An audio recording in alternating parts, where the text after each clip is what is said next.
بسم اللہ الرحمن الرحیم والصلاة والسلام علیک یا رسول اللہ وعلی آلک واصحابک یا حبیب اللہ۔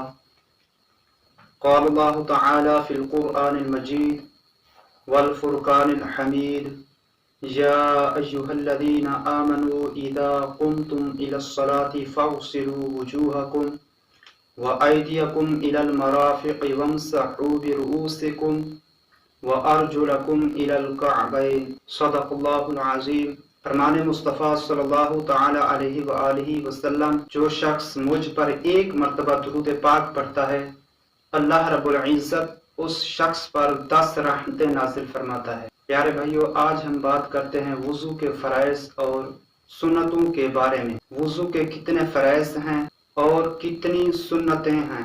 اللہ تعالیٰ نے قرآن مجید میں ارشاد فرمایا، جس کا مفہوم ہے، اے ایمان والو، جب تم نماز کا ارادہ کرو تو اپنے چہروں کو دھو لو، دونوں ہاتھوں کو کونیوں سمیت دھو لو، سر کا مسح کر لو اور ٹخنوں سمیت دونوں پاؤں دھو لو۔ وضو کے 4 فرائض ہیں۔ نمبر 1 چہرہ دھونا، نمبر 2 کونیوں سمیت دونوں ہاتھ دھونا، نمبر 3 چوتھائی سر کا مسح کرنا، نمبر 4 ٹخنوں سمیت دونوں پاؤں دھونا۔ وضو کی سنتیں ملاحظہ فرمائیں۔ نمبر 1 وضو کی نیت کرنا، نمبر 2 بسم اللہ شریف پڑھنا۔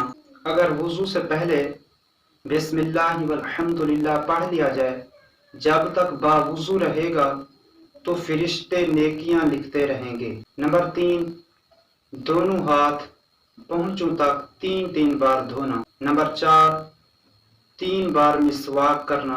نمبر 5 3 چلو سے 3 بار کلی کرنا۔ نمبر 6 3 چلو سے 3 بار ناک میں پانی ڈالنا۔ نمبر 7 اگر روزہ نہ ہو تو گرگرہ کرنا۔ نمبر 8 اگر داڑھی ہو تو احرام نہ ہونے کی صورت میں داڑھی کا خلال کرنا۔ نمبر 9 ہاتھ کی انگلیوں کا خلال کرنا۔ نمبر 10 پاؤں کی انگلیوں کا خلال کرنا۔ نمبر 11 پورے سر کا ایک ہی بار مسح کرنا۔ نمبر 12 کانوں کا مسح کرنا۔ نمبر 13 فرائض کی ترتیب قائم رکھنا، یعنی پہلے چہرہ دھونا، پھر دونوں ہاتھ کونیوں سمیت دھونا، پھر سر کا مسح کرنا، پھر دونوں پاؤں ٹخنوں سمیت دھونا۔ نمبر 14 پے در پے وضو کرنا، یعنی ایک عضو سوکھنے نہ پائے دوسرا عضو دھو لینا۔ آمین بجاہ النبی الامین صلی اللہ تعالی علیہ وآلہ